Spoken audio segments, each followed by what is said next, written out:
ወደ ሰው ያየን እንደሆነ ችግር ነው። አንድ ነገር ልንገራችሁ፣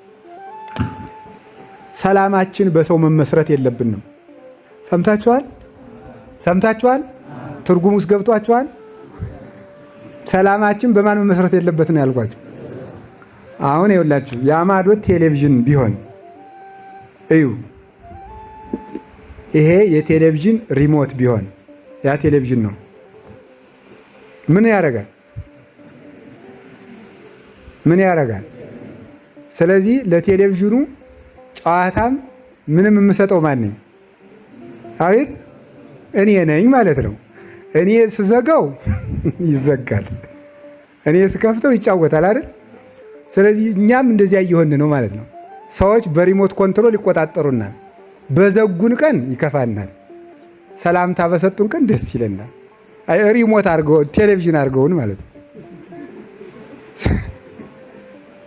ስለዚህ ምን ያደርጋሉ? ላብሽቀው ይሉና ተከናንበው ይሄዳሉ። ዛሬ ንድድ ይበል እስቲ ብለው ተከናንበው ይሄዳሉ። የዛን ጊዜ አይመከረ እንደ ቴሌቪዥኑ ቁልፍ ስዊች ዳውን። ከዛ ደግሞ ምን እናደርጋለን? ደግሞ እንደዚህ ስልክ አሁን ስዊች ሳደርገው ስዊች ኦፕን ሳደርገው ደግሞ ስታርቲንግ ስለው ደግሞ ይከፍታል። ደግሞ ይሄ ማለት ነው። ልክ እንደዚህ ሰዎች ይከፍቱናል፣ ይዘጉናል። አይገርምም? ደግሞ መጥተው እንደው ሳላስበው እኮ በቀደም ተከናንቤ ያልኩ ሲለው ተመስገን ደንግጬ ነበር እንላለን ደግሞ ማለት ነው።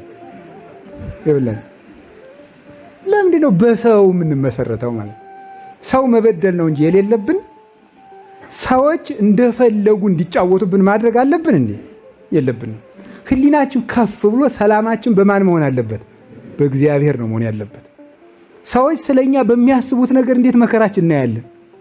እነንትናም ጠሉኝ፣ እኔ በምድር ላይ እኔ ምንድነው መሆነው ሊያስብለን ይችላል። በየርኩበት ሰይጣን በር ነው የሚዘጋብኝ እንጂ አንድ የሚወደኝ ሰው የለም ሊያስብለን ይችላል።